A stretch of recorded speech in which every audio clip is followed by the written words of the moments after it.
call the August 11, 2015 Brattleboro Select Board meeting to order. Has the meeting been officially warned? Yes, it has. Thank you. I want to greet everybody who's watching us on TV, probably not live, Correct. but who's watching us with a time delay recording. I want to greet the members of the press who are here in attendance. Thanks for being here, and everybody else who's in attendance. It's going to be a relatively short public meeting, and then we're going to go into executive session to do some substantial consultation that can't happen in public session, although we hope to be going into public session soon on some of these issues. And so I call the meeting to order. There doesn't appear to be anybody here for public comment about something that's not on the agenda. So the first matter on the agenda under unfinished business is the National Endowment for the Arts, NEA, Our Town Grant. So because I was not here. You're not going to go through any of the regular stuff? Generally, we would not in a special meeting. I can if you want. Is there something you want to say? There was one thing. Yeah, Go for it. I just wanted to ask the board to agree to ask the town manager to fly the flag at half-mast in recognition of Laura Bell, who was murdered in the line of duty protecting our children, the social worker that was killed this week. I'd love to see any flags the town is in charge of that has staff. Thank you. Thank you. Any other comments from any select board members? All right, so the first piece of unfinished business is the NEA Our Town Grant.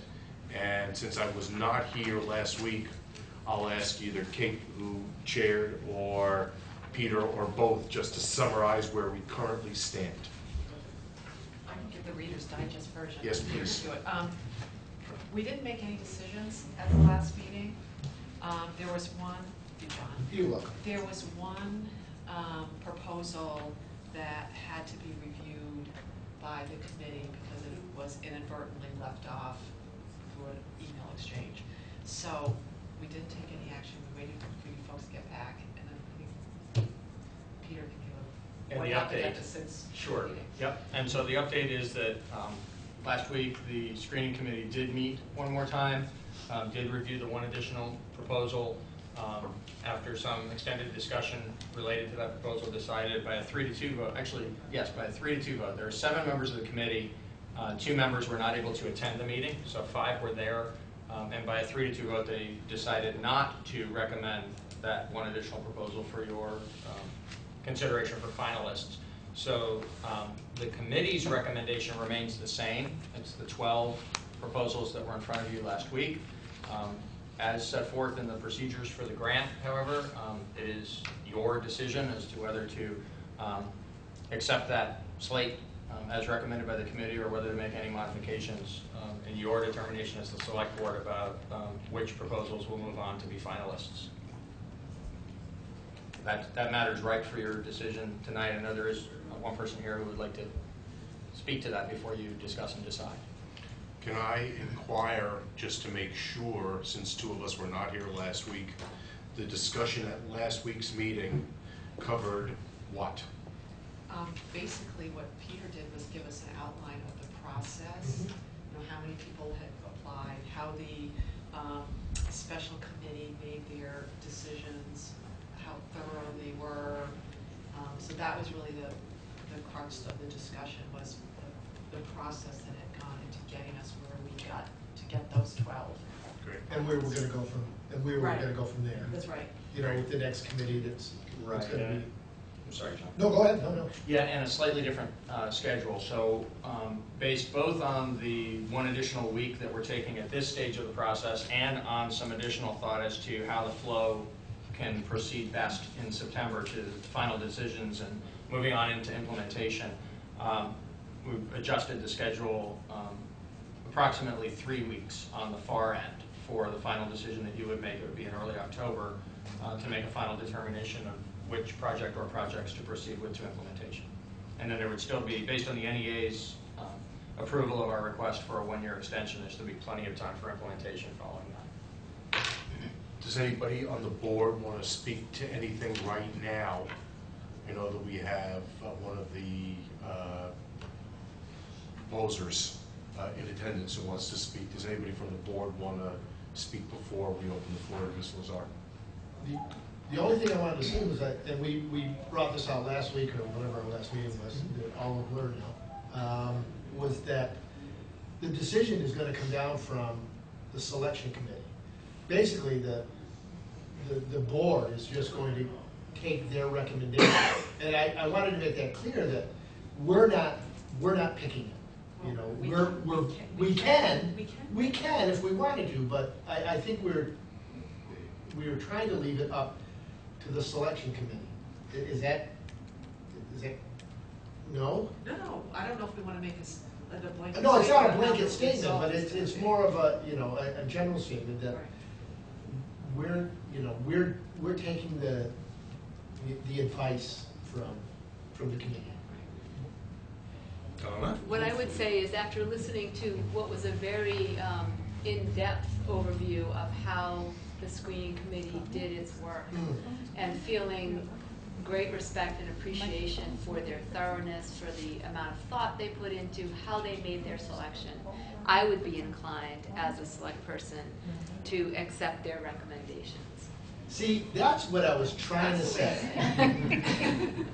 Okay, because I think the way we set this up after the prior breakdown in communication and oversight was to be clear that ultimately it was a select board decision, but that we were going to be appointing various committees and relying on work done by staff and administration to make recommendations to the board, Right. but it's the board's decision Yes. ultimately what's going to happen. Yes.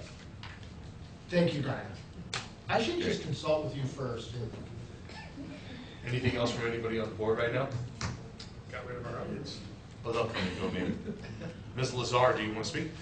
Yes, I do. That mic works for the television, so it doesn't amplify, Right.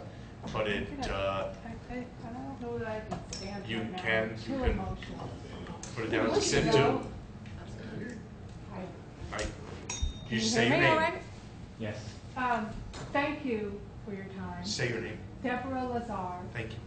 I am a 63-year-old artist. I've lived 2/3 of my life in the Brattleboro area. I moved here in the 70s and done a number of public art projects. I have prepared a tiny little statement for you guys. And then I have some samples of my work. I want to talk a little bit about, well, the reason I'm here today is because I realized that you could choose any one of those 35 or 36 projects. When I submitted, Rod mixed up my proposal. He put the photos for one project in another one and didn't leave the link is in there for the video, but the photos weren't. I can understand if they looked at my first project and said, why is she submitting photos? Because they weren't supposed to be in that one, they were supposed to be in the other one. Anyway, it's all in the past and we're heading towards the future. And really what I want to see is what's best for Brattleboro. But I realize that that you don't have to choose the ones that they chose for you. And you can make decisions on your own of any of the projects. And I just don't want you to not have a look at my project and consider it. So where in the world in Brattleboro is a place for public art? I helped to create and support the arts community in Brattleboro for 40 years, as I said. I've lived in this area. I've done 3 murals, started 1 window art gallery, and I have donated my time to numerous arts and farming organizations lovingly and joyously to help raise their bottom line and work with their public relations. And I'm so excited to present my ideas for the people of Brattleboro to learn about their town through art. Because that's what I do. I'm a visual artist, a chronicler, and I do it through painting, video, photography, and graphic design. You might wonder why I'm scrambling around to make this happen, when I know I should be just painting. It seems as though I'm not able to sell enough paintings to make a living, so when a public art project like this comes around, and I already had 2 ideas I've been incubating for 8 years, I'm going to do everything in my power to make sure you understand what it is I have to offer to the town of Brattleboro. So with that, I brought with me the mini mural. Okay. This is a sketch I made for a proposal to the Arts Council to paint a mural of an idea that came into my head while sitting at the traffic light. I wanted to see what would have been there if the building wasn't there. So we did raise a couple $1,000s, which basically paid for the material and the party.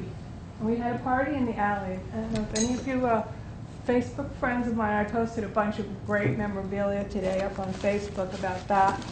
I do have, this wonderful book of memories from the Carter's Little Liver Pills mural, which is the only one that really survives today. And interestingly enough, this the headline reads Friday, August 15th, 1980.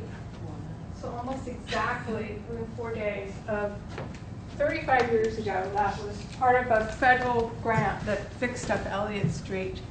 So one of my proposals, which was a play that I've been working on now for 8 years with my sister, is about the history of Brattleboro. From the settler's point of view, I have a story about the very first woman settler who 260 years ago was captured at Fort Dummer and taken forced to Canada. And I have the blessing of the Historical Society from Fort No. 4. My sister and I wrote the play, and I thought all the work I do with New England Youth Theater, for sure they would appreciate it. But they couldn't look at it. They'd never had time, and I couldn't find the right director. And I think now, if I had some money, I could pull it together, and I know there are other funding sources to make it happen. But I'm not necessarily saying I want you to pick that one, because to me, these two ideas were my Sophie's choice of ideas. Both of them had such great merit. Jemima Sartwell was taken by this attack on Fort Dummer, where this one Indian named Nolka said, "You, mine." And he took care of her, and he got her back here, and he helped her get her family back, and it's a wonderful story about our history. So the other project, which was a book of portraits and landscape paintings of the town of Brattleboro, I had the good fortune working with Orly this year to do a quick portrait sketch of one of our famed residents. What's her name? Helen Robb.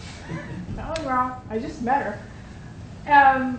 And we did this at Catherine Nunn and I did this at the River Garden. We set up, and Orly was so excited about this idea. She said, anything you want to do in this space is fine with me. So we would set up the portrait sessions there, Catherine Nunn. I don't know if you've had an opportunity to go to the River Garden and see the painting that was done of Douglas Cox, the violin maker. So those are the kind of paintings you would see in this portrait book. She would be doing most of them. I would be doing some. I don't do a lot of portraits, but I still love it. So this, I just took it out of the freezer. It's not done.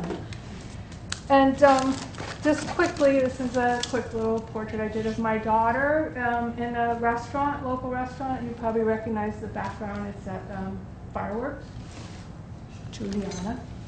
So that's just a sample of my abilities. And so I guess that's about it. The portrait book, which would be public portraits done in a public place. The landscape paintings would be advertised so people could watch and paint along if they wanted.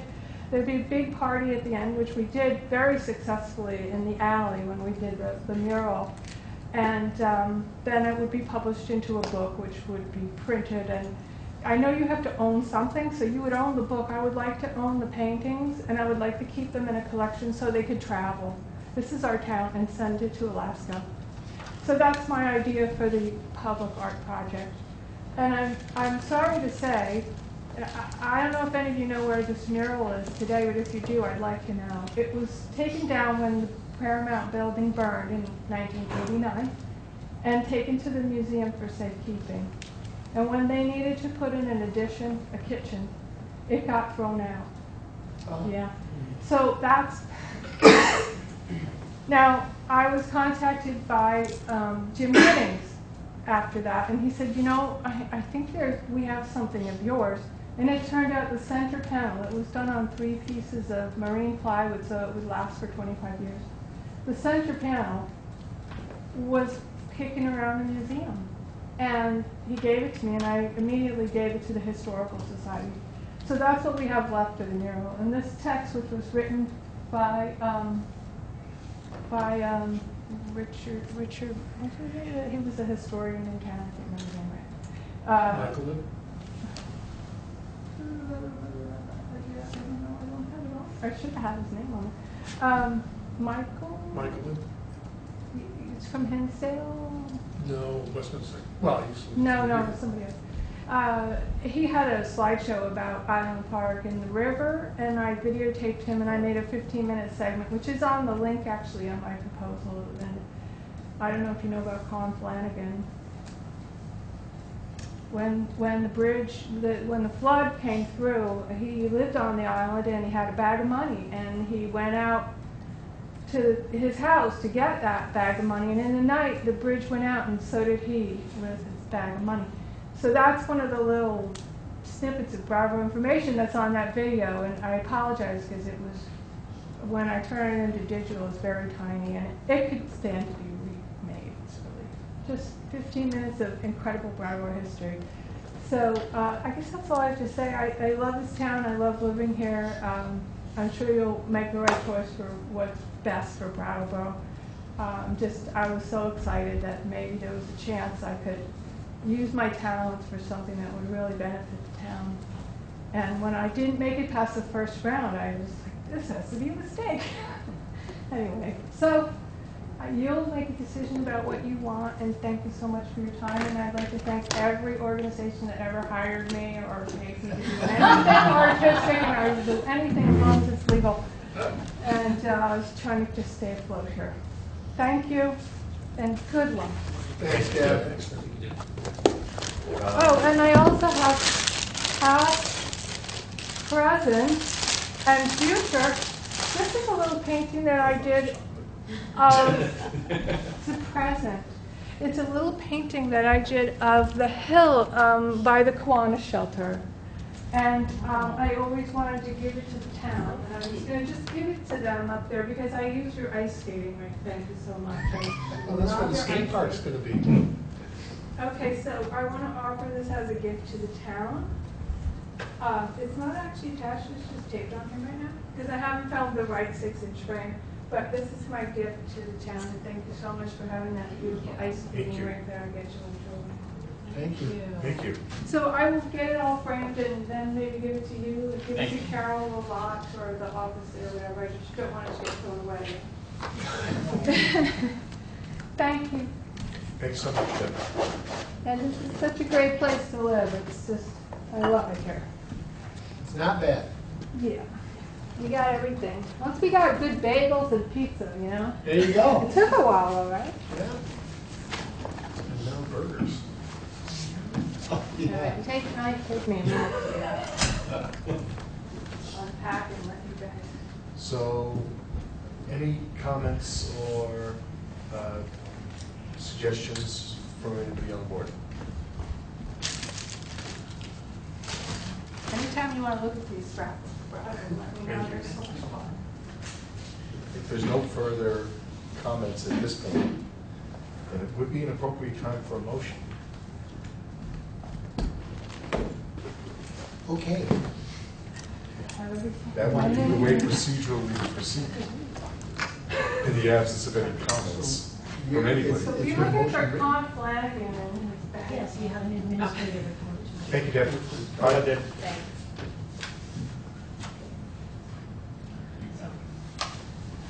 Yes, I was away for all of this, so I guess a couple of questions. So I came back and looked, found the email on Facebook thing, and somebody had put all these up there, so I was able to look at all of them. And so I guess, and I actually did see Brett in its entirety and the video, and actually I kind of love the idea.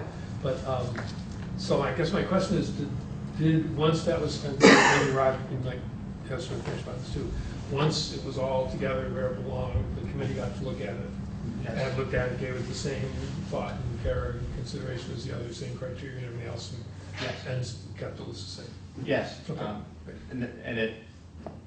The only thing I would say in terms of procedurally how it was different was because it was the one proposal, the day that it was heard, they actually just went directly into having conversation around the one proposal. And as I mentioned earlier, it was a split vote. It was 3-2. There was quite a lively conversation about several aspects of it. And then they came to a decision not to recommend to add it to the list for finalists in terms of their recommendation to you. That's distinguishable, just I'll say really quickly, it was about a 20-minute description of the process last week, so I won't go into all of that again, but for your benefit and David's. I should have watched it. No, it's fine. The thing that distinguishes that focused discussion upon this one proposal from how the other 34 were considered is by the nature of the volume of the other. The one meeting when they just looked at all of them, there was a process, a several-step process that the committee went through in first having relatively less discussion and more kind of the initial measure of whether there was strong support or strong reservations about any particular ones. And that narrowed down to that body of 20 or more where there was some significant amount of ambiguity. And they focused the bulk of their energies during the first meeting, which was a 6.5 hour meeting.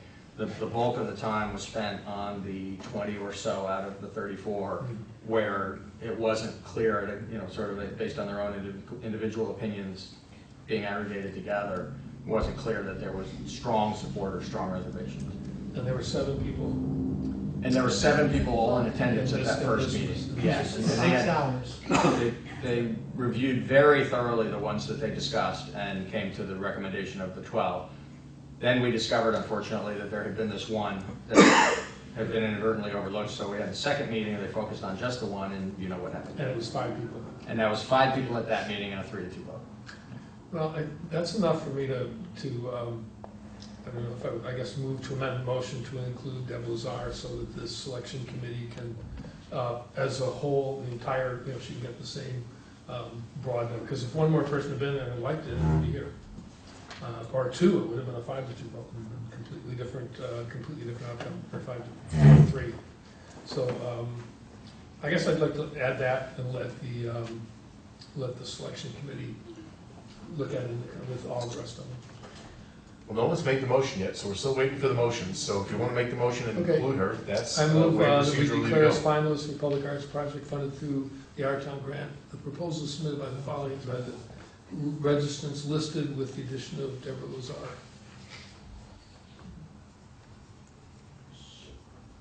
Which of the 2 proposals from Ms. Lazar does that include? The portraits. The portraits. Is the portraits or the play the one that was considered second? The portraits was the one that was considered at the second meeting. So Comments was- from anybody on board? Yeah, so what, Rod, was there, because I got from Deb that there was a little bit of miscommunication or was it, and I'm trying to be delicate. Well, why don't you just- yeah. Can I phrase a question? Yeah. Can somebody explain in 2 minutes what were the strengths and weaknesses as discussed by the screening committee of Ms. Lazar's portrait proposal? And if we have any sense of why the vote was 3-2 against forwarding it on, what was the substance of that decision?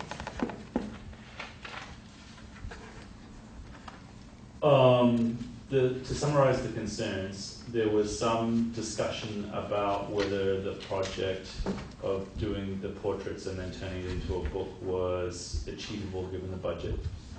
And the most deeply held concern was that the work to be done was to be done by Ms. Lazar and a colleague, and so there was 2 portrait artists that would effectively have to spend to produce up to 100 finished portrait paintings, and that it was regarded as extremely difficult to achieve that goal in the time period for the project. Those are the two most significant concerns. And there were also concerns expressed, but there was also some debate about those concerns related to the ultimate publication of a book and whether that could be accomplished Given the time frame and the budget that was established for the grant. So those were the 2 points of concern, and there was lively conversation around both of those points. I will say that I think unanimously or close to unanimously, people appreciated the spirit of the proposal, and the concerns that we heard were not about artistic merit. They were entirely or almost entirely about whether or not the project could be implemented as proposed. Okay, so the only question I have is, do you feel, because there's 2 people on the committee on that part of it, that Ms. Lazar got a fair shake? Certainly. Once we resolve the Yep. issue of Okay. the Yep, proposals coming Yep. kind of one sort of partially embedded in the other. Yes, I feel like Okay. she got the second meeting was focused on that project, and people were, went to extreme lengths to ensure that it got a fair consideration. I'm going to say something that's a little less helpful because it takes you back to a place that isn't as clear. I 100% agree that the members of the committee committed themselves to a fair process and lived by that, and both at the first meeting and the second meeting did a great job of listening to one another and their different viewpoints and really fully and fairly considering all 35 of the proposals. Having said that, I think there's a nuance here. They've mentioned it, and I think it's just something that the 5 of you need to weigh as you cast your votes, that because we had a procedural hiccup and because we needed to hold the second meeting and because only 5 of the 7 members were able to come to that one, this sits before you as a 3-2 vote. So 3 members of the 7 on the committee have made the decision at this point about how to recommend it to you. If that, based on that fact, which I think is not insignificant, together with all the rest that you've heard, would cause you to lean towards allowing this to pass through and be considered as one of the finalists, I think that also is perfectly fair in the overall scheme of things and not unfair to any of the others that have been left out at this point. Any further comments? So, at this point procedurally, we can vote on the motion as presented, which includes the original list plus Ms. Lazar. And if anybody wanted to remove Ms. Lazar's name, they would have to make a motion to amend at this point. Do we have a motion to amend? Hearing none. We have a motion to endorse, what was it, 12 plus 1? 13. 13 proposals to move on to further development and then presentation to the selection committee, which will then make recommendations to the select board sometime towards the end of September, beginning of October. Any further discussion? Hearing none, all those in favor, please say aye. Aye. Anybody opposed or abstaining? That carries 5-0.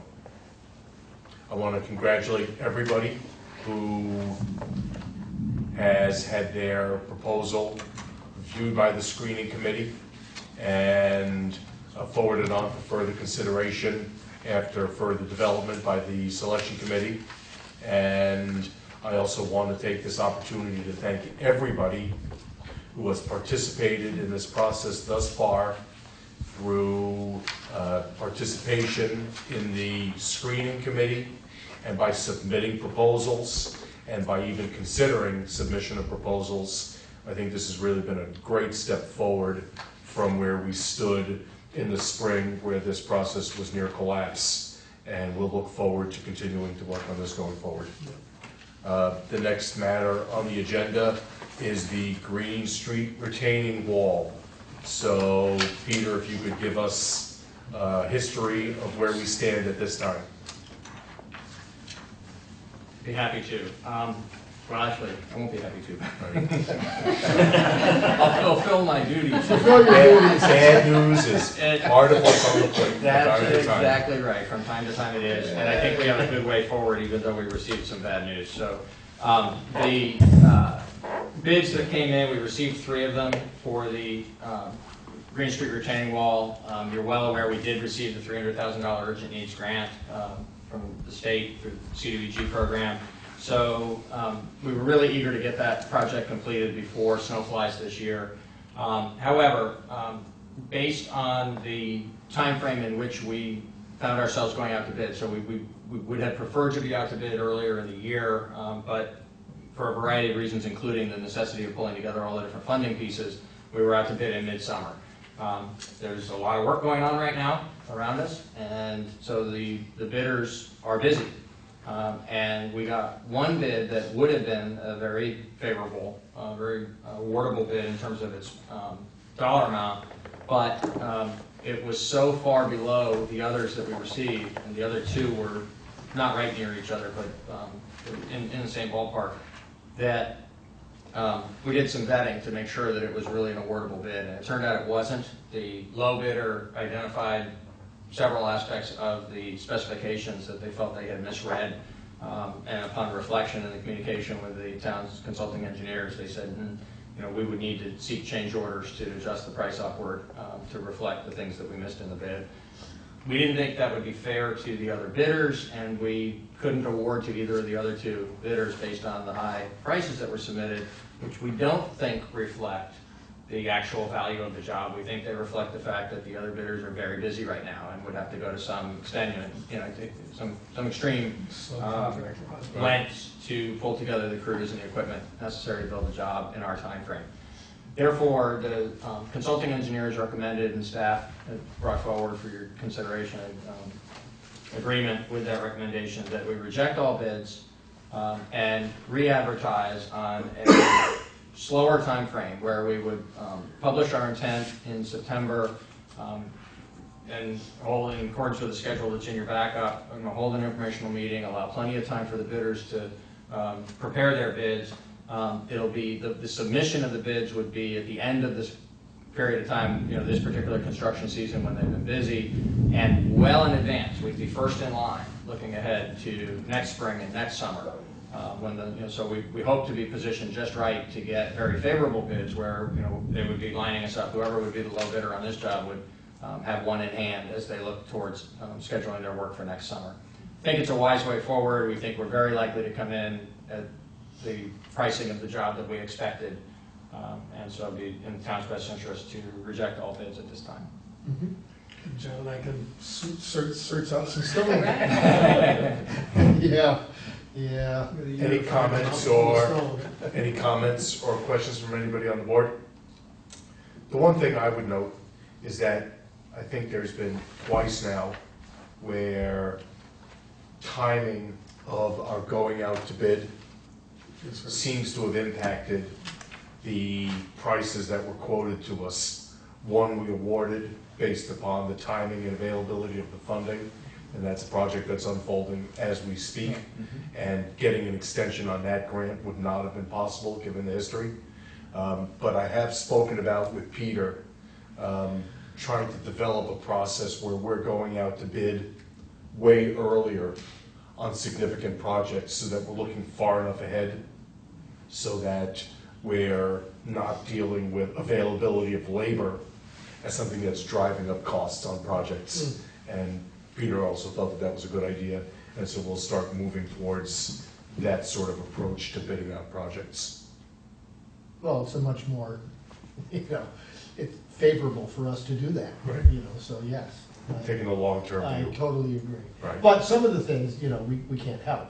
Sometimes you Especially if can't. they're an emergency. But the sidewalk, Right. we could have bid out Oh, yeah, earlier, absolutely. and we probably would have got a better price. And this wall, it's stabilized right now, so it's. It is stabilized. I think Yeah. two important points on that are that the Public Works Department did go out and sort of leap into action Right. when the wall was clearly inching closer to failure. Mm-hmm. So they safed up the situation so that we're ready to do the reconstruction, and the project site can sit in its current state safely through this coming winter. So that was a really important piece of sort of emergency action that was taken to tide us over until we could get the funding all pulled together. The second piece of that is it did take a while for us to know that we had enough funds to be able to proceed with the project. Importantly, that led to a delay in when we went out to bid, but the terms of the grant are such that we have until December 31st, a year from now, December 31st of 2016 to construct. So even though it is an urgent needs grant, they anticipate situations like this may arise. So it's been very helpful that, while we waited for the grant to make sure we had enough money, and that is a contributing factor to where we sit today, the terms of the grant also position us to be able to use that $300,000 of state funding and get this work done, hopefully early next summer, but at least definitely during the course of the construction season next summer. Well, David brought up an interesting point then. Is the grant written in such a way that we can't look at stone? The project Like was... the police fire, if you change it, you can't use the It money? is like that. We proposed a specific project, Okay. and a specific All right. project was funded. Yep. That's I- fine. We respect his I just thought I'd ask. preference Who for... knows, another year, we may decide not to do it after all. Great. Maybe we'll decide to close Lower Green Street. Yeah, there we great. go. Any further comments from anybody on the board? Do we have to vote to Well, reject all this? Peter will You talk actually- about the... Yeah, you don't have to. I'm not surprised you raised that question. I've learned that it hasn't been your practice to have the board reject bids. And that's fine, and I'm content to have this be me advising you that I will reject all the bids because I feel strongly that that's the right thing to do. We'll also put this, though, on the list of things that I'd like to take a more careful look at and give you further advice about. I'm more familiar with rules where if we're rejecting all bids for a procedural reason, we may do that at staff level, or if we're rejecting bids on a minor item that is within my purchasing authority of $10,000. But where there's any judgment call that needs to be made and the threshold, we're above that $10,000 threshold, it's been my experience that those decisions are made at this level where you get a good, clear recommendation from professional staff, professional engineering consultants and architects who maybe bring you advice, and from your staff. We would always bring you something fully packaged where we advise what we think you ought to do. But it's been my experience that you would make a decision where we're dealing with something of the magnitude that we're dealing with here. Makes sense. And we talked about that as well, and I was comfortable saying yes, then the board will consider it on a motion if somebody wants to make a motion. So is somebody ready to make a motion? Is there one written up or? Not award There this is. or anything? Yeah, that's, Peter's got I'm language there. going to read it since I got it. Sure. I move that we reject all bids received for the Green Street retaining wall project and rebid the project in accordance with the schedule proposed by Hamilton Hodgman of Stevens and Associates in his letter dated August 7th, 2015. Is there any further discussion? Hearing none, all those in favor, please say aye. Aye. Anybody opposed or abstaining? That carries 5-0. I will announce that we received notice that Barbara Holliday has resigned from and therefore is no longer on the Arts Committee, and that we have various committee vacancies that remain open, including a vacancy on the Arts Committee. So anybody who's interested in serving on any town committee, the town manager secretary, Jan Anderson's got a list of vacancies, and that includes a vacancy on the Arts Committee. I move to enter executive session to discuss contracts and real estate options.